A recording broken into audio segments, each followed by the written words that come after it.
नमस्कार दोस्तों, मैं हूं आपका होस्ट और दोस्त संतोष और आज हम बात करेंगे प्लेसमेंट की। प्लेसमेंट जब आप बीएड करके निकलते हो, फॉर एग्जांपल मैं मान लेता हूं दोस्तों, आप यूनिवर्सिटी ऑफ दिल्ली से बीएड करके निकलते हो। उसके बाद क्या प्लेसमेंट आपको कॉलेज खुद ऑफर करता है? कईयों के मन में सवाल होता होगा क्योंकि एक प्रीमियर इंस्टीट्यूट है आपका यूनिवर्सिटी ऑफ दिल्ली। तो क्या प्लेसमेंट ऑफर करता है यूनिवर्सिटी ऑफ दिल्ली? क्या प्लेसमेंट की कोई सुविधा है? इसके ऊपर बात करेंगे। अगर मान लीजिए नहीं होती है प्लेसमेंट की सुविधा यहाँ पे, तो अपने आप से कैसे हम एफर्ट्स ले सकते हैं? कहाँ हमें पता चलेगा जॉब के बारे में कि कहाँ पे किस स्कूल में अप्लाई करना है?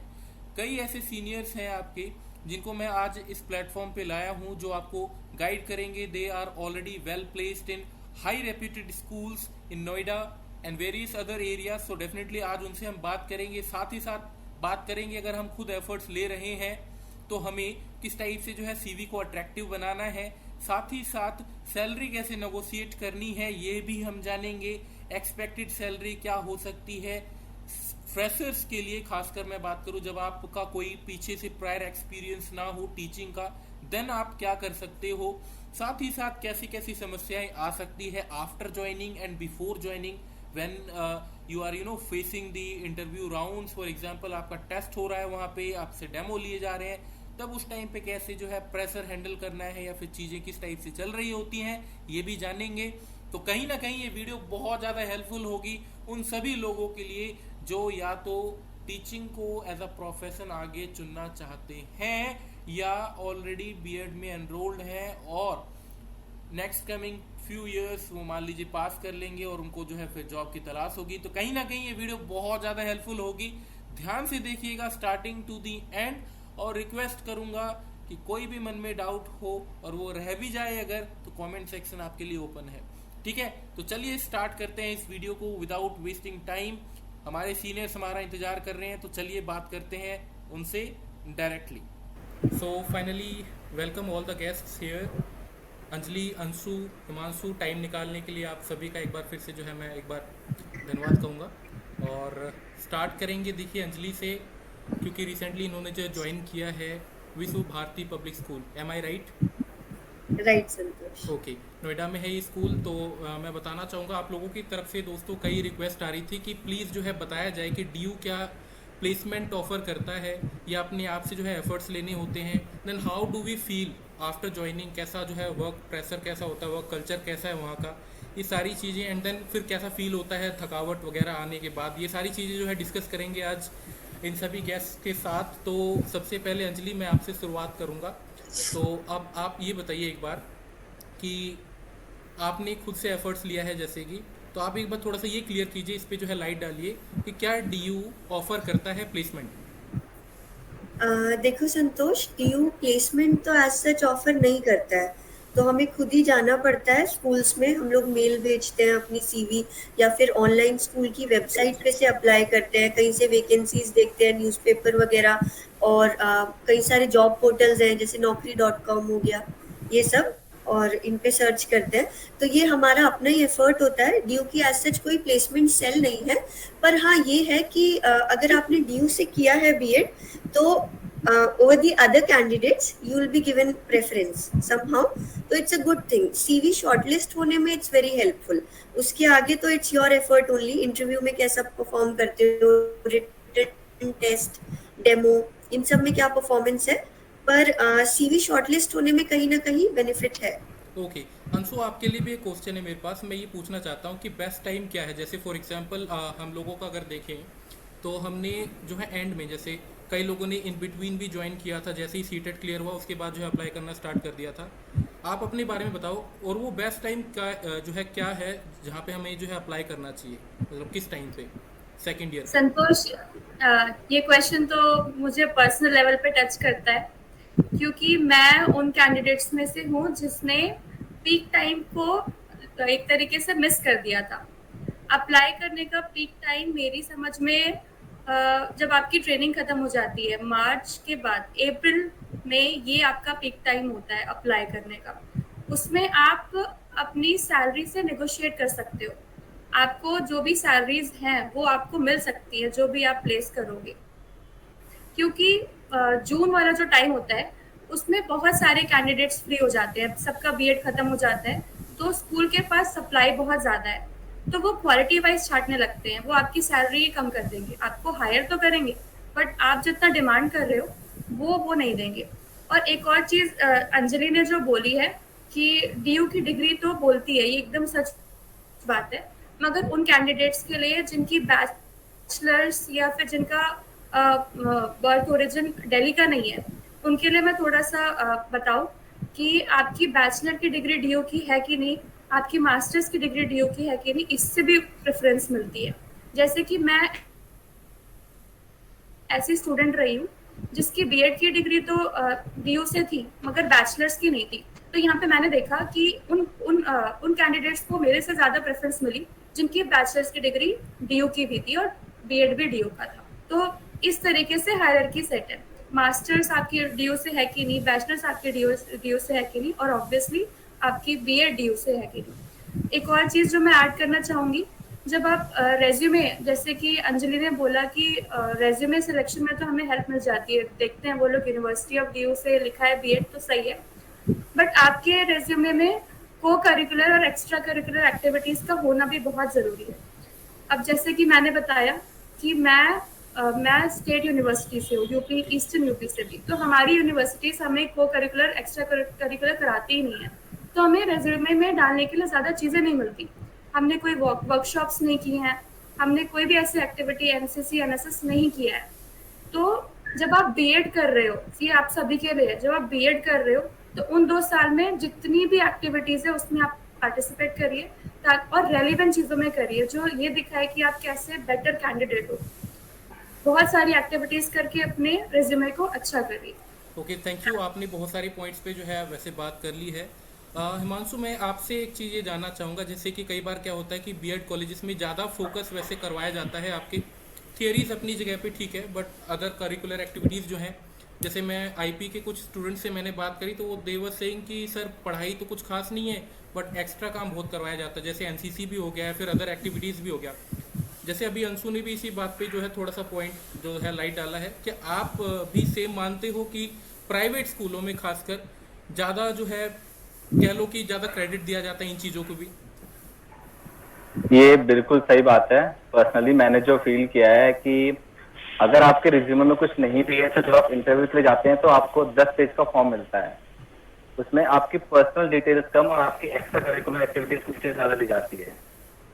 और टीचिंग कोई भी कर सकता है, ये सबको पता है, बट आपको नॉर्मल टीचर से सेपरेट कौन करेगा? आपके एक्स्ट्रा करिकुलर एक्टिविटीज करेंगी। फॉर एग्जाम्पल मैं अपना पर्सनल एक्सपीरियंस बताता हूँ। मैं मैथ्स के टीचर हूँ, तो मैंने जो मैथ्स में पेडागोजिकल गेम्स वगैरह कराए हुए हैं, इस वजह से मुझे मैथ्स क्लब का इंचार्ज बनाया गया है। And if you are not eligible to grab that position तो फिर आप टीचर नहीं हो, आप ट्रेडिशनल टीचर हो फिर, क्योंकि आप क्लास को पढ़ा रहे हो। तो इन सब चीजों का होना बहुत इंपॉर्टेंट है। और वहां पे आपको ऑप्शंस नहीं दिए जाते हैं। अगर आपको ये चीजें नहीं आती होंगी तो वहां पे आपको शॉर्ट करना पड़ेगा और आपसे पूछा नहीं है मैथ्स क्लब का इंचार्ज बनना है या नहीं बनना है, वो आपका नाम सीधा आ जाएगा स्कूल की तरफ से कि you are the incharge of maths club, जो भी आप जिस भी आप पेडागोजी से हैं, जिस भी आप सब्जेक्ट से हैं। So these things much very matter. और वहाँ पे क्या, अगर आपके पास ये सारी एक्टिविटीज होंगी तो जो सीनियर टीचर्स होते हैं वो एक्सपेक्ट करते हैं कि आप यंग जनरेशन से हैं, आपके पास ज्यादा इंफॉर्मेशन होगी कि हम इसको किस तरीके से कर सकते हैं। तो आपका अगर लेवल लो है फिर भी वहाँ पे एक्सपेक्टेशन आपसे बहुत हाई होगी। तो you should be ready for that, क्योंकि वहाँ पे ये नहीं कह सकते कि मैंने पढ़ाई तो डिग्री से की पर मुझे नहीं आता। Okay, very good Himanshu. तो ये 2 चीज़ें अभी तक क्लियर हो गई कि जो होगी यहाँ पे कि जो प्लेसमेंट वाला पार्ट है कहीं ना कहीं वो जो है हमें खुद से एफर्ट्स लेने होते हैं, फर्स्ट थिंग।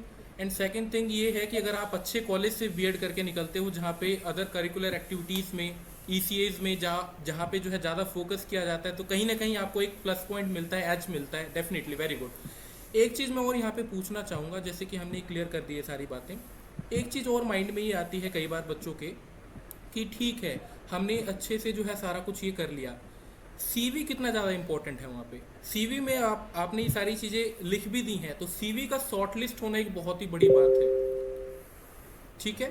तो सीवी के बारे में थोड़ा सा आप बताइए जरूर। कौन बताना चाहेगा? चलिए अंजलि से पूछता हूँ मैं। हाँ, तो संतोष, ये सीवी वाला जो पॉइंट है बहुत रेलेवेंट है। और मैंने फील किया कि मैंने जो इनिशियली अपनी सीवी बनाई थी उसमें मैंने कुछ सजेशंस लिए और वो चेंजेस करने के बाद मैंने फील किया कि मेरे कॉल्स आने बहुत ज़्यादा बढ़ गए, तो मैं वो चेंजेस बनाती हूँ। मैंने एक ट्रेडिशनल सीवी बनाई थी, नॉर्मली बोलते हैं कि सिंगल पेज की होनी चाहिए सीवी, मैंने 2 पेज की सीवी बनाई थी। फर्स्ट पेज पे मैंने अपने सारे जो भी रेलेवेंट चीज़ें हैं जैसे कि वर्क एक्सपीरियंस, एजुकेशन क्वालिफिकेशंस, ये सब मेंशन किया था। सेकंड पेज पे मैंने जो ट्रेनिंग्स अटेंड की हैं और जो भी मेरे कुछ अचीवमेंट्स हैं वो सब मेंशन की थी। तो अब इसमें मैंने चेंजेस क्या किए वो ये थे कि एक तो आप किस समय अप्लाई कर रहे हैं, मैंने टाइम चेंज किया। मैंने कोशिश की कि मैं मंडेज को, ट्यूसडेज को क्या करूं कि सुबह 8 बजे से 9 बजे के बीच में अप्लाई करूं। तो उससे क्या होता है कि जब वो आएंगे ना तुम्हारे HR होंगे जो भी, वो मॉर्निंग में आएंगे, खोलेंगे, your mail will be on the top of it. तो ये पॉइंट नंबर 1 था। Just give me 1 minute. Right. And point number 2 is कि मैंने जो मेजर हाइलाइट्स थे मेरे सीवी के, जैसे कि अपना नाम तुम टॉप पे लिखते हो, मैंने अपने नाम के नीचे अपने मेजर हाइलाइट्स लिख रखे थे, जैसे कि अपना ग्रेजुएशन, अपना पोस्ट ग्रेजुएशन की डिग्री, तो जो भी मेरी हाईएस्ट क्वालिफिकेशन थी वो तो मैंने लिख रखा था PG इन पॉलिटिकल साइंस, फिर B.Ed फ्रॉम DU, उसके नीचे सीटेट क्वालिफाइड, उसके नीचे जो मेरी एक एकेडमिक अचीवमेंट थी काफी अच्छी जो कि मेरे इससे रेलेवेंट थी, तो अपना वो मेंशन कर रखा था। इससे फायदा ये होगा कि वी हैव टू अंडरस्टैंड, हमें HR की साइकोलॉजी समझनी है। HR के पास एक पोस्ट के लिए अगर स्कूल बहुत बड़ा है तो hundreds of applications are there, right. अगर अच्छे बड़े स्कूल में हम अप्लाई कर रहे हैं तो HR के पास she doesn't have the time to go through each and every CV बहुत डिटेल में। तो आपने बहुत छुपा के अगर अपनी इंफॉर्मेशन डाल रखी है, that won't be very helpful for you. तो जो मेजर हाइलाइट्स हैं उन्हें अपने नाम के नीचे ऐसे मेंशन करिए कि HR की नजर पड़ी, उन्होंने देखा हाँ this candidate can do the thing, right, और CV शॉर्टलिस्ट हो गई। CV का पर्पस समझना है। CV का purpose is not for you to get selected, नहीं, CV का पर्पस ये है कि आपके पास इंटरव्यू के लिए कॉल आ जाए। मेजर जो भी होगा जॉब सिलेक्शन में वो आपकी इंटरव्यू परफॉर्मेंस पे डिपेंड करेगा। तो CV का एकमात्र रोल इज कि कॉल आए इंटरव्यू के लिए, तो that it has to fulfil. Okay, very good Anjali. चलो ये इस पॉइंट पे भी हमने बात कर ली कि देन आपने पहले तो जो भी था आपका एकेडमिक पार्ट, सेकेंड ईयर में आपने अप्लाई करना स्टार्ट किया with the help of CV। आपने प्रॉपर एक CV बना ली एंड उसको CV को इतना कोशिश किया कि भाई वो पहली नज़र में ही देखते ही जो है आपको कॉल करें, ठीक है, इंटरव्यू वगैरह के लिए। Now coming back to the tough part, कहते हैं कि भाई एक प्रॉपर एक टेस्ट होगा, उसके बाद सब्जेक्ट नॉलेज टेस्ट करने के लिए देन आपका इंटरव्यू पार्ट होता है। तो आई वुड वांट कि अंशु थोड़ा सा इस पे जो है आप बात करो, देन हिमांशु आप भी रेडी रहिएगा। संतोष, वैसे टफेस्ट पार्ट मुझे जो लगता है वो CV सेलेक्ट होना होता है, कि पहले आपकी CV सेलेक्ट हो जाए। मगर आपने बिल्कुल सही बोला कि अब हम रियलिटी पे आते हैं। Once your CV get selected, हर स्कूल में आप दिल्ली के टॉप स्कूल्स में जब अप्लाई करोगे, कोई भी अच्छा स्कूल आपके कम से कम 4 to 5 राउंड्स लेता है। First round is general discussion. उसमें वो आपसे सिंपल क्वेश्चंस पूछते हैं, tell me something about yourself, आप कहाँ से हो, या फिर कुछ आपका एक रेंज जान लेते हैं कि आप कितना पैसा चार्ज करना चाह रहे हो, ये सब डिस्कशन करते हैं। और अगर मान लीजिए कोई वॉक इन इंटरव्यू है जिसमें बहुत ज़्यादा भीड़ होती है, तो वो सिंपली आपको एक्सपीरियंस या फिर आपकी डिग्रीज कहाँ से है यही पूछ के शॉर्टलिस्ट करते हैं सेकेंड राउंड के लिए। once you get selected for the second round may be of a demo or it may be of a written test also। ये schools पर डिपेंड करता है कि वो पहले आपका डेमो लेगा या रिटन लेगा। मोस्टली आपका सेकेंड राउंड रिटन टेस्ट का होता है। अब मान लीजिए आप TGT के लिए अप्लाई कर रहे हैं। TGT जैसे मैं TGT फिजिक्स हूँ, तो TGT लेवल पे आपको साइंस पे ही अप्लाई करना होता है। तो अब मैं ये सोच के जाऊँ कि बस मुझे फिजिक्स के क्वेश्चन आएंगे, तो ऐसा नहीं है। मुझे तीनों साइंसेस के रिटन टेस्ट देने पड़े, फिजिक्स, केमिस्ट्री और बायो, तीनों के। यही चीज़ सोशल स्टडीज़ वालों के साथ भी होगी। उन्हें तीनों पेपर्स के 10th लेवल के टेस्ट सब कुछ याद होना चाहिए। और टेस्ट का जो नेचर होता है वो सब्जेक्टिव होगा। रिटन टेस्ट आएंगे प्रॉपरली, डायग्राम्स वाले, फिगर्स वाले टेस्ट आते हैं। तो आपकी पूरी इस स्टेप का पर्पस ही है ये सेलेक्ट करना कि आपको सब्जेक्ट नॉलेज है कि नहीं। और ये इसका सिलेक्शन क्राइटेरिया ऐसा नहीं होता है कि 30 में से 20 आ गए तो यू वुड बी सिलेक्टेड। ये भीड़ देखते हैं, भीड़ में से टॉप 10 टॉप 20 को ये नेक्स्ट राउंड के लिए बुलाते हैं। कुछ कुछ स्कूल्स में ऐसा होता है कि टीजीटी लेवल पे भी वो 11-12 के क्वेश्चन से पूछ सकते हैं, बट ये डिपेंड करता है कि 30% क्वेश्चन आ रहे हैं या 20% क्वेश्चन आ रहे हैं। पॉइंट इज आपको अपने तीनों ब्रांचेस के लिए स्टार्ट करना है। अगर आप मैथ्स और इंग्लिश से नहीं हो तो आप ये मिथ में मत रहिए कि मैं फिजिक्स का हूँ तो बस मुझे फिजिक्स के लिए प्रिपेयर करना है। 10th लेवल का सब कुछ प्रिपेयर होना चाहिए और सब्जेक्टिव टाइप आता है। दूसरा जो आपने ये मुझसे पूछा कि अरे आई फॉरगॉट, संतोष क्या पूछा? इंटरव्यू वाला पार्ट था, इसके बाद टेस्ट के बाद रिटन टेस्ट अगर आपका हो गया तब फिर आप डेमो के लिए सेलेक्ट हो जाएंगे। डेमोज में मैंने रेयरली किसी स्कूल में देखा है कि वो आपको पहले से टॉपिक नहीं बताते। वो पहले से आपको एक टॉपिक दे देते हैं, एक टाइम दे देते हैं और वो डेमो या तो बच्चों के सामने करा देते हैं, नहीं तो टीचर्स ही बैठ जाएंगे आपके सामने। वो आपका आप अपनी सहूलियत के लिए कम से कम 1 घंटे का लेसन तैयार करके जाइए, क्योंकि वो आपको अपने मर्जी से वो टेस्ट करेंगे। वो आपको 20 मिनट में भी रोक सकते हैं, वो आपकी पूरी क्लास में देख सकते हैं। Okay okay. तो either you will get a topic और या फिर वो आपको चॉइस दे देंगे कि अपने चॉइस से कोई भी एक टॉपिक आप हमें डेमो देके दिखाइए। ये तीसरा राउंड हो गया। चौथा राउंड आपका होगा सब्जेक्ट एक्सपर्ट से। ये मुझे सबसे ज़्यादा डिफिकल्ट राउंड लगता है मेरे एक्सपीरियंस में, क्योंकि सब्जेक्ट एक्सपर्ट में जो पर्सन आपके सामने बैठा है वो आपके सब्जेक्ट का ही है। और सब्जेक्ट एक्सपर्ट राउंड में हो सकता है कि और भी सीनियर टीचर्स आपके साथ बैठे हो। वहाँ पे 1-to-1 क्वेश्चंस होंगे आपसे। वो क्वेश्चन 10th लेवल तक का होगा ही। कुछ कुछ टीचर्स ऐसे होते हैं जो 11-12 के लेवल के भी क्वेश्चंस पूछ सकते हैं। आपको वहाँ पे रैटल नहीं होना। अगर आपको नहीं आता है, यू सिंपली से ma'am that I have not prepared for this level. आप मुझसे 10th का पूछे, बहुत अच्छी बात है ये बोल देना कि मैम मैं एक चैप्टर तैयार करके आया हूँ। आप अगर मुझसे ये पूछेंगे तो maybe I can answer. तो बहुत ऐसा चांस होता है कि वो आपसे उसी से पूछ दें।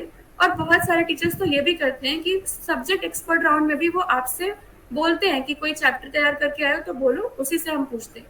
तो बहुत अच्छा डिसीजन है कि खुद से एक चैप्टर प्रिपेयर करके जाओ सब्जेक्ट एक्सपर्ट राउंड के लिए भी।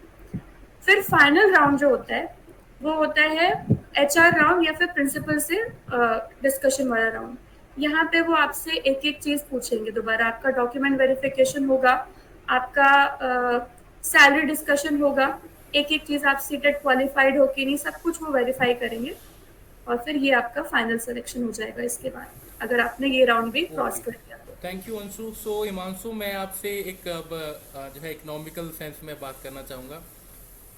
जब बात आती है सैलरी की तो नेगोशिएशन वहाँ पे बहुत ज़्यादा इम्पोर्टेंट हो जाता है, ताकि वो वाला पल जो है ना कि कह लो कि वो वाला पलड़ा जो है वो भारी ना हो जाए, सॉरी, कि आपसे मेहनत ज़्यादा ले ली जाए एंड देन आपको पे इतना सा कर रहे हो। वहाँ पे फिर जो है ना अंदर से आएगा नहीं। वो सारा जो एफर्ट था जो आपने 20-22 साल लगाए हैं पढ़ाई करने में, वो लगेगा कि क्या है, इतना सा दे रहे हैं, बस काम तो इतना सारा निकलवा रहे हैं।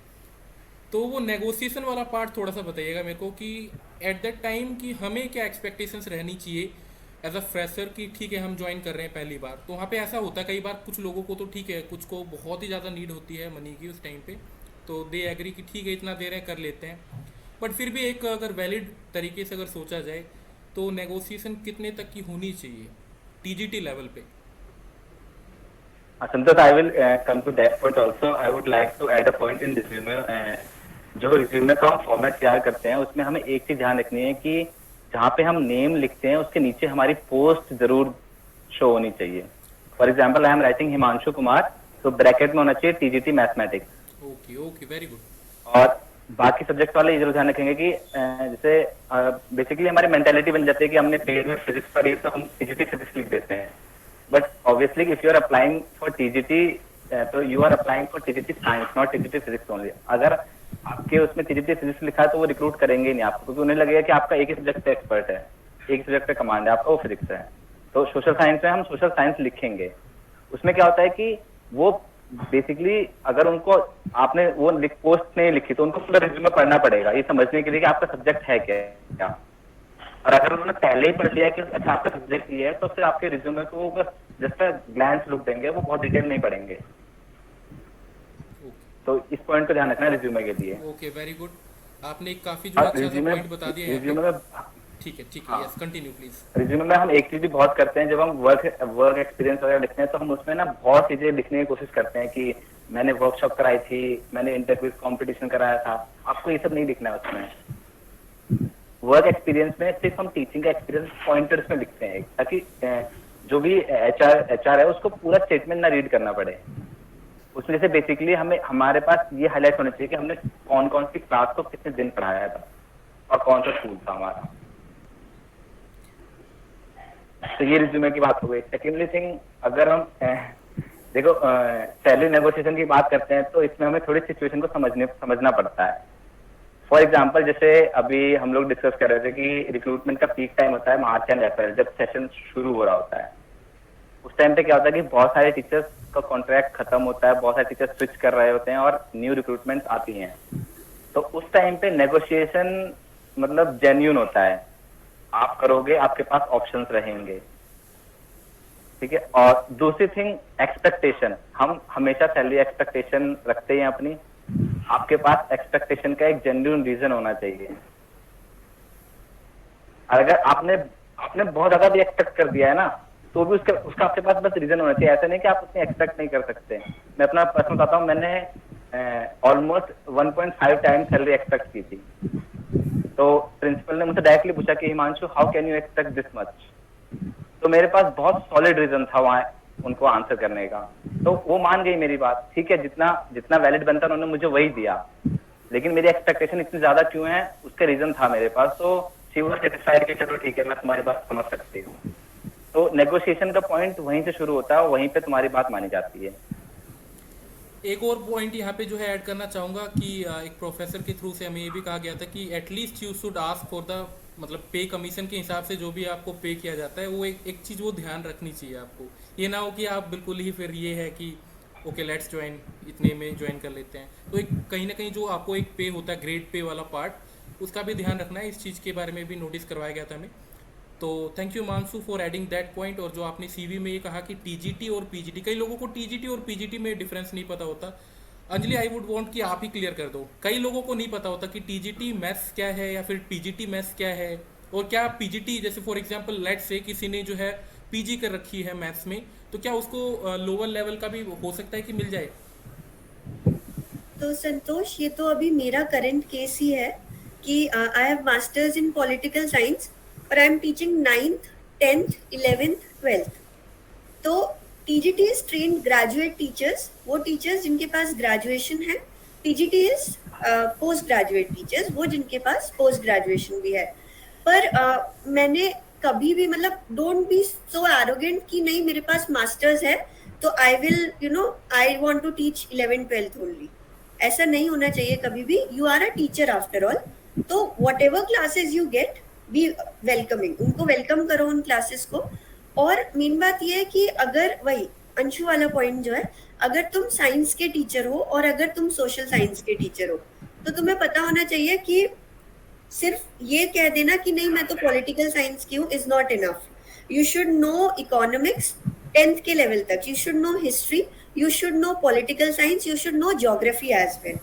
तो अभी 9th के लेवल पे I will be teaching geography और इकोनॉमिक्स, है ना, एक क्लास में। तो बी ओपन टू दैट और इतनी तैयारी रखो कि अदर सब्जेक्ट्स में भी अपनी नॉलेज इतनी कंक्रीट हो। क्योंकि देखो, कोई एक स्कूल है जिसके पास ऑप्शन है कि उन्हें एक ऐसा पीजीटी टीचर मिल सकता है जो 9th 10th उनके ग्रेजुएट पीजीटी लेवल पे भी सारे सब्जेक्ट ले लेगा। तो वो किसे प्रेफर करेंगे? उस टीचर को जो सिर्फ पीजीटी पढ़ा पाएगा, या वो जो कुछ क्लासेस टीजीटी की भी ले लेगा? तो इस तरह से हम थोड़ा माइंडफुल रहें। और इनिशियली अगर टीजीटी भी मिल रहा है तो फिर ऑब्सेशन नहीं होना चाहिए इस चीज का कि नहीं पीजीटी ही चाहिए। Take it, be very happy with it, और it's a good way to start. तो या ओके, थैंक यू अंजलि। तो I And you know, please. I will add a point कि एज अ फ्रेशर आप अगर पीजीटी भी हैं और आपकी स्टार्टिंग पीजीटी से हो रही है तो it is very comfortable for you. Yes, okay, thank you. और एक चीज़ मैं यहाँ पे ऐड करना चाहूँगा, कई लोगों को ये होता है कि इंटरव्यू में फॉर एग्जांपल लेट्स से कि गर्ल्स को क्या खासकर क्या पहनने को कहा जाता है, एडवाइस क्या है, एडवाइजेबल क्या है? अंशु बता दो, आप बताइए प्लीज़। सर देखिए, जो दिखता है वो बिकता है, एकदम सही बात है। बिल्कुल। आप साड़ी पहन के जाएंगे, मैं आपको अपना पर्सनल एक्सपीरियंस बता रही हूँ, कम से कम मैंने 7 to 8 स्कूल्स में ये देख लिए ये प्रोसेसेस। मैं और एक दो लड़कियां ही होती हैं जो ड्यू की होती होंगी, जो साड़ियाँ पहन के जाती हैं, और बाकी सब सूट्स या फॉर्मल्स पहन के जाते हैं। मुझे आज तक ये नहीं हुआ कि एटलीस्ट मैं सेकेंड राउंड में ना गई हूँ। फर्स्ट राउंड में it plays a part, how you dress up, how you present yourself. हम सारे डीयूज के हैं, हम चारों, हम पढ़ रहे हैं, हमने बीएड किए। हमें ये सिखाया गया है फॉर गर्ल्स कि dress properly, dress like a teacher. Okay, thank you Anshu. Last अब एक छोटा सा पार्ट यहाँ पे बस ये पूछना चाहूँगा, आप लोगों को ज्वाइन करने के बाद नाउ आप कैसा फील कर रहे हो? आप लोग इन शॉर्ट आप बता सकते हो। अंजलि से स्टार्ट करेंगे, then will go to Anshu, then finally Himanshu आपके पास आएंगे। तो अंजलि आप प्लीज़ बताइए कि कैसा फील कर रहे हो आफ्टर ज्वाइनिंग? थकान वगैरह सारा कुछ इसके इंक्लूडेड होना चाहिए, प्लीज़ बताइएगा इसके साथ, है ना?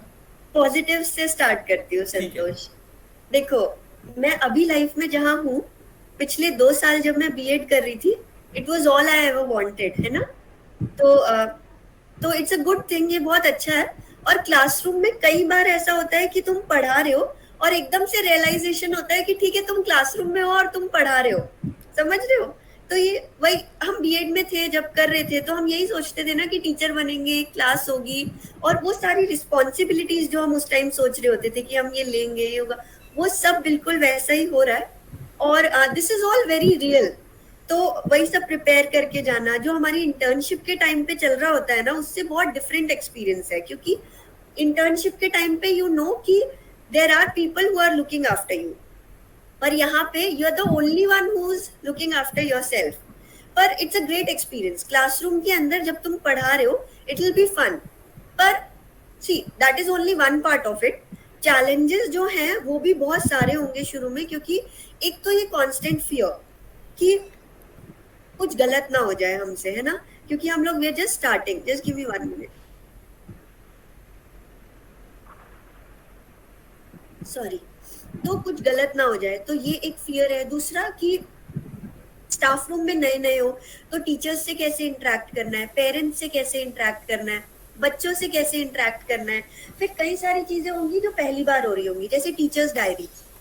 बीएड में हमने थियोरेटिकली पढ़ लिया है टीचर्स डायरी, जब बनाने बैठेंगे तब पता चलेगा कि ठीक है, लिखना पड़ेगा अल्टीमेटली उसमें, है ना? वो सब करना पड़ेगा। तो बाकी Anshu will continue. Yes please Anshu, आप प्लीज बताइए अब एक्सपीरियंस अंजलि आपका ने आफ्टर जितने ज्वाइनिंग। भी पॉइंट्स बोले वो सारे एकदम, मैंने भी सेम लेवल पे एक्सपीरियंस किए। अंजलि पीजीटी पॉलिटिकल साइंस है, मैं टीजीटी साइंस हूँ। तो थोड़ा सा इसमें मैं आपको डिफरेंस समझाना चाहूँगी कि क्या डिफरेंस आता है। देखिए, मैं फ्रेशर हूँ with zero teaching experience. Training के एक्सपीरियंसेस काउंट नहीं होते। मुझे जाते ही 8th स्टैंडर्ड का क्लास टीचर बना दिया गया फर्स्ट डे। मुझे क्योंकि मैंने अपने एप्लीकेशन फॉर्म में ये मेंशन किया था कि I have gardening skills, I am interested in science, I am interested in nature, मुझे नेचर क्लब का इंचार्ज बना दिया गया है। I have no idea what to do in that. और इंचार्ज मतलब कि आपको सिलेबस फॉर्म करना है कि पूरे साल आप कौन सी एक्टिविटीज कराओगे, उसके रिकॉर्ड्स, उसकी लेसन प्लानिंग होगी, उसकी भी लेसन प्लानिंग होगी, और लास्ट में उसका इवैल्यूएशन भी होगा। तो एक पूरे क्लब का सिलेबस ड्राफ्ट करने को आपको मिल सकता है। तो मजाक नहीं रह गया। अभी 1 महीने पहले तक संतोष हम स्टूडेंट्स थे, बिल्कुल बिल्कुल। अब अचानक से हम एडल्ट वर्ल्ड में आ गए हैं। ऐसे एडल्ट वर्ल्ड में आ गए हैं जहाँ पे हमारे एक्शंस बहुत सारे बच्चों को इफेक्ट करने वाले हैं। तो ये सेंस ऑफ रिस्पॉन्सिबिलिटी रहती है, साथ ही साथ डर भी रहता है कि हम कहीं कुछ गलत ना कर दें, क्योंकि प्राइवेट स्कूल्स है ना, ultimately you can get fired in your first month only if you don't behave properly। तो ये वाला डर भी है, और एथिकल भी, हमें एथिकली भी लगता है कि we can't spoil futures of so many people। दूसरी बात, एक चीज अब मैं आपको आज सुबह की बात बताती हूँ। संडे है ना, हमारा वीक वो ऑफ डे है। तो there was a parent who called me, she said कि मैम मैं अपने बच्चे का नोट्स चेक कर रही थी, और ये मेरे मतलब मैं इस क्लास की क्लास टीचर भी नहीं हूँ, फिजिक्स पढ़ाती थी, मैं 9th क्लास में भी फिजिक्स पढ़ाती हूँ। तो उन्होंने बोला कि मैम मैं नोट्स चेक कर रही थी, जो नोट्स लास्ट वीक थे वही नोट्स आज भी हैं, नोट्स बढ़े क्यों नहीं है, आप क्या हमें नोट्स दे सकती हैं? क्योंकि मैम घर पे कोई बच्चा मैं साइंस पढ़ी नहीं हूँ तो मुझे डर लगता है साइंस सब्जेक्ट से, तो I am totally depending on your notes, कि आप नोट्स दोगे तो मैं अपने बच्चे को बोलूंगी कि आगे पढ़ो। तो यहाँ पे जो बड़े स्कूल्स हैं वहाँ के पेरेंट्स भी बहुत ज़्यादा वो रहते हैं एक्टिव, कि वो नोट चेकिंग करते हैं, वो कंसेप्ट चेकिंग, फैक्ट चेकिंग करते हैं कि गलत तो नहीं पढ़ाया जा रहा। तो आप देख रहे हैं कि ट्रेनिंग के टाइम पे आप अगर मैसअप कर गए तो ठीक है, आप अपने पेडागॉग से जाकर डिस्कशन कर सकते हो कि मेरे से ये गलती हो गई, आप माफ़ी मांग सकते हो। मगर आपके स्टूडेंट्स ने अगर आपके द्वारा दिए गए नोट्स को गलत कर दिया तो वहाँ पे आपकी क्रेडिबिलिटी चली जाएगी कि टीचर को तो कुछ आता ही नहीं है। ये बहुत ही सेंसिटिव पोजीशन है। तो यहाँ पे रियलिटी चेक तुरंत मिल रहा है मुझे विद इन 1 वीक कि नहीं, यहाँ पे कोई गुंजाइश नहीं है, मैं गलती नहीं कर सकती अब। तो this is what the difference between a student life and a adult life. Okay, thank you Anshu. Himanshu, मैं आपसे दो चीज़ जानना चाहूँगा। एक, इन्होंने थोड़ा थोड़ा वैसे पार्ट टच किया है। एक तो ये है कि आफ्टर स्कूल थकान का बताओ, कैसा फील होता है आपको आने के बाद, फर्स्ट चीज़। पहले पहले ओके तो मैं ओके ये बताऊंगा कि सबसे प्राउड मोमेंट क्या होता है। Okay okay, very and good. You know what I personally feel, जब क्लास के बच्चे मुझे गुड मॉर्निंग का गाना गा के सुनाते हैं। Okay okay, good Whenever morning I sir, enter like. into the, हाँ हाँ, बहुत अच्छे से एक्चुअली मेरे मेरे पास 6, 7, 8 थे, तो 6 के बच्चे बड़े प्यारे होते हैं। और मतलब और अचीवमेंट हमारे लिए ये होती है कि हमें देखते ही उनके फेस पे स्माइल आ जाए, ओके जो लिटरली आती है। तो वो जो गुड मॉर्निंग का वो गाना गाते हैं ना, और 10 सेकंड तक मैं उनके फेस से रीड कर रहा था ताकि गुड मॉर्निंग खत्म हो जाए इनकी। तो वो एज अ टीचर एक बहुत बड़ा प्राउड मोमेंट होता है, क्योंकि इस दिन का हम वेट कर रहे होते हैं लिटरली। ठीक। सेकेंड थिंग, अब जब आप वर्क एनवायरनमेंट पे आएंगे तो चैलेंजेस तो बहुत सारे होंगे, इसलिए मैं अभी नहीं डराऊंगा, ठीक है। वरना आप फिर इस प्रोसेस को एंजॉय ही नहीं करेंगे। आपको इस प्रोसेस को एंजॉय करना है। मैं अपने फ्रेंड सर्कल में यही बोलता हूँ कि मेरे ऊपर वर्कलोड कितना भी हो ना, मैं कभी अपने आप को हेक्टिक शो नहीं होने देता, because I just enjoy the work. ठीक है, करना तो है ही यार, इसको एंजॉय करेंगे। बस मेल कैंडिडेट के लिए मेरा एक सजेशन है, क्योंकि हमें बहुत केयरफुल रहना पड़ता है, क्योंकि आप किसी भी अच्छे स्कूल में ट्राई करेंगे तो वहाँ पे आपको मेल टीचर्स बहुत कम मिलेंगे। इनफैक्ट इन माई डिपार्टमेंट 6, 7, 8, तो मेरे ख्याल से अब रिक्रूटमेंट कंप्लीट होने के बाद 3 या 4 मेल टीचर्स हैं ओवरऑल 40 में से। और जब मैंने ज्वाइन किया था अप्रैल में, तो सिर्फ मैं और एक संस्कृत के सर थे, बस 2। तो हमारे लिए तो अलग चैलेंजेस होते हैं कि आपको अपना वर्क एनवायरनमेंट कैसे रखना, आपको अपना बिहेवियर कैसे रखना, आपको अपनी ड्रेसिंग सेंस कैसे रखनी है, आपको अपने स्टूडेंट से कैसे बिहेव करना है। क्योंकि मेल कैंडिडेट्स को मतलब हम तो अच्छे कॉलेजेस से, इसलिए अच्छी प्रेफरेंस दी जाती है हमें, बट यूजुअली ये कल्चर नहीं है अच्छे स्कूलों, बड़े बड़े स्कूलों में। तो you have to be at that level की हमें देख के उनको लगे कि नहीं, they are the deserving candidate. Okay, thank you Mansu. इस बात पे जो है आपने थोड़ा सा काफ़ी ज़्यादा अच्छे से जो है एक्सप्लेन किया है। एक लास्ट पॉइंट बस यहाँ पे ये जानना चाहूँगा मैं कि ठीक है, हमने ज्वाइन कर लिया, now how satisfied you all are, Anjali, overall? 100% satisfied, sir. Okay, thank you, very good. This is all I ever wanted, right? For a long, long time. So challenges are there, but I couldn't have asked for more as of now. Or one more thing that I missed out. So this is the last thing. मैंने एक गलती की है छोटी सी, वो ये थी कि इनिशियली जब सब लोग इंटरव्यूज दे रहे थे तो I was too scared of the process, I don't know why, पर मैं शुरू करने से ही हल्का घबरा रही थी कि नहीं अभी तो, और मैं इस वजह से ना खींचे जा रही थी कि सीवी अच्छे से बना लेती हूँ पहले, या पहले एनसीईआरटीज अच्छे से पढ़ लेती हूँ, ये मत करना। जैसे ही मौका मिले अप्लाई करना शुरू करो, और don't be scared of the process, everybody is like you. तो और हो जाएगा, मैं सच में मैं यही मानती हूँ, हमने कर लिया तो तुम लोग कर लोगे, सब कर लेंगे, हो जाएगा। तो इसको ऐसे ही एटीट्यूड से, बहुत लाइट माइंड से शुरू कर देना बस। तो पीछे पीछे मत डालते रहना डर की वजह से। ओके अंशु, कितना सेटिस्फाइड हो आप? संतोष 100% तो बिल्कुल नहीं बोल सकती, फिर फिर भी 80 to 90% और जो ये 20-10% का अंतर है वो मेरे अपने एटीट्यूड की वजह से है, क्योंकि मुझे थोड़ा सा डिफिकल्टी हो रही है एडजस्टमेंट में। बट अगर मे भी आप मुझसे एक महीने बाद बात करो तो I would say 100%। Okay okay, very good. Himanshu, आपसे मैंने जाना था, फिर एक बार पूछना चाहूँगा। आपने कहा कि काम को जो है मैं इंजॉय करता हूँ, सो डेफिनेटली आई एक्सपेक्ट कि आप 100% बोलोगे, फिर भी जानना चाहूँगा मैं आपसे। वैसे एक बात और है कि आई बिलीव इन डेस्टिनी, और मैंने लिटरली ये फील किया है कि मेरी डेस्टिनी मुझे जहां ले जाना है वहां लेके जाएगी, तो I just enjoy the process. तो इसलिए मैं 100% सेटिस्फाइड हूँ। Okay, very good. ठीक है। बात ये कि एक्चुअली हमारी एक्सपेक्टेशन टाइम टू टाइम बढ़ती रहती है। बिल्कुल बिल्कुल, बढ़ते तो रहते हैं, बिल्कुल। हम कहीं अगर मैं ये बात भी कहूँ कि अगर हम 100% सेटिस्फाइड है, it means your growth has stopped. Okay, very good very good, बिल्कुल अच्छी बात कही आपने। तो हाँ, बट ये कि जो मिला है for the time being it is good. Okay, satisfied. मैं एक्सपेक्ट करता हूँ कि हमने लगभग सारी पॉइंट्स जो मैंने वीडियो के स्टार्ट में कहा था वो I think we have covered. कोई पॉइंट ऐसा छूटा है आप लोगों में से बता दो, अगर कुछ याद आ रहा हो तो। I think we have covered, right? Okay, so final यहाँ पे कुछ वर्ड्स व्यूअर्स को जो भी देखेंगे इस वीडियो को, यानी कि जो हमारे जूनियर्स भी हो सकते हैं, definitely they are well connected with this channel, या हो सकता है कि किसी और कॉलेज से भी। डेफिनेटली ऐसा नहीं है कि सिर्फ अपने ही जूनियर्स देखेंगे, कुछ आईपी के भी बच्चे हैं, कुछ अदर रीजनल इंस्टीट्यूट्स के हैं, सिमिलरली कुछ और भी अदर कॉलेजेस के हो सकते हैं। अब हर कोई इतना लकी नहीं है कि मान लो डीयू में आके पढ़े, तो उनके लिए और ये भी है कि जरूरी नहीं कि हर कोई जो है डीयू से पढ़ने के बाद जो है आसपास के दिल्ली के स्कूलों में अप्लाई करे। कोई और कहीं पे भी और अप्लाई कर सकता है, लोकल किसी स्कूल में आसपास के। तो last final words for our viewers, Anjali. एक तो दिल्ली के बाहर जो अप्लाई कर रहे हैं, कोशिश करना दिल्ली में ही करो, क्योंकि they will not pay. Schools outside Delhi, they will pay you very less as compare to schools in Delhi. So this is one thing. बाकी तो ऑल द बेस्ट, सब हो जाएगा। Thank you. अंशु, आपसे कुछ फाइनल वर्ड्स हमारे व्यूअर्स के लिए। मैं यही कहूंगी कि भीड़ बहुत ज्यादा है हर प्रोफेशन में, बीएड में भी वही हाल है। हम ये सोच के आते हैं कि ये हो जाएगा, नहीं होगा, ऐसे कुछ नहीं होता है। तो आप एक काम करिए कि अपने में कोई कमी मत छोड़िए, चाहे वो डिग्री वाइज हो, चाहे रेज्यूमे वाइज हो, चाहे आपके ड्रेस में हो, चाहे आपके स्माइल में हो।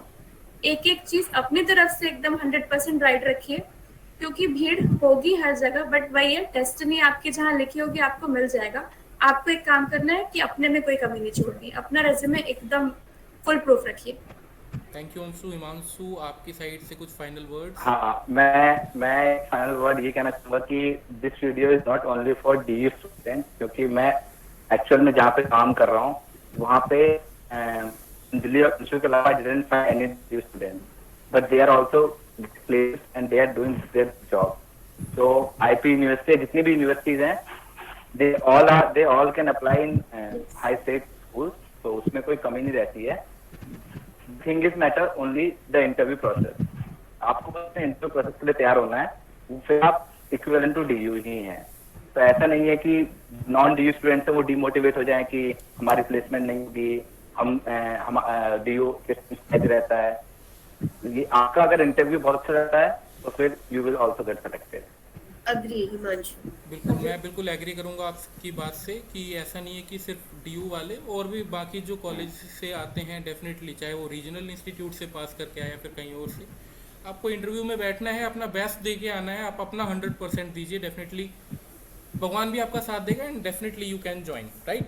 ओके, सो थैंक यू आप सभी का। अंजलि, आपका तहे दिल से धन्यवाद मैं करना चाहूँगा। अंशु आपका भी, हिमांशु आपका भी थैंक यू आने के लिए। और थोड़ा बहुत जो भी थोड़ा बहुत जो भी मार्गदर्शन मिलेगा हमारे आने वाले जो भी जूनियर्स हैं या फिर और भी हैं उससे भी छोटे वाले जो भी आएंगे अभी, तो आई थिंक वो जब इस वीडियो को देखेंगे कुछ तो थोड़ा सा उनको लाइट जो है पड़ेगा, है ना, प्रकाश पड़ेगा, समझ आएगा उनको कि अच्छा चाहिए ये सारी चीज़ें होने वाली हमारे साथ। तो definitely they will be well prepared for all these things. Thank you Anjali once again, Anshu and Himanshu. It was a nice meeting with all of you and hope so कि आप लोगों ने भी इंजॉय किया होगा थोड़ा बहुत। हमने वैसे ही प्री रिकॉर्डेड है ऑलरेडी, जैसे मैंने बताया था, लाइव सेशन कंडक्ट नहीं किया है, ठीक है। तो दोस्तों सभी को मेरी तरफ से, जितने भी व्यूअर्स देखेंगे इस वीडियो को बाद में, अभी देख रहे हैं, बाद में देखेंगे, शाम को, सुबह, जब भी देखेंगे, ठीक है, मैं चाहूँगा कि अच्छे से जो है आप अपना कोई भी डाउट और रह गया है तो वो अपना कमेंट सेक्शन में जो है लिख सकते हैं डाउट्स। एंड मैं चाहूँगा कि आप लोग जो है थैंक यू कीजिए अंशु को, अंजलि को, हिमांशु को कमेंट सेक्शन में। मैं मिलूंगा आपसे दोस्तों नेक्स्ट वीडियो में। आप सब भी जो है इनको अलविदा कह सकते हैं, Anjali, Anshu, Himanshu. Okay, he has left. Anyways, Anjali, Anshu आप कह सकते हो। सो मेरी Thank साइड you से so बाय much. सभी को। Yes, Thank you so much. Anytime, Santosh sir. Anytime. Okay okay, thank you Anjali, thank you Anshu. मैं मिलूंगा दोस्तों आप सभी से नेक्स्ट वीडियो में। अभी के लिए बस इतना ही, धन्यवाद।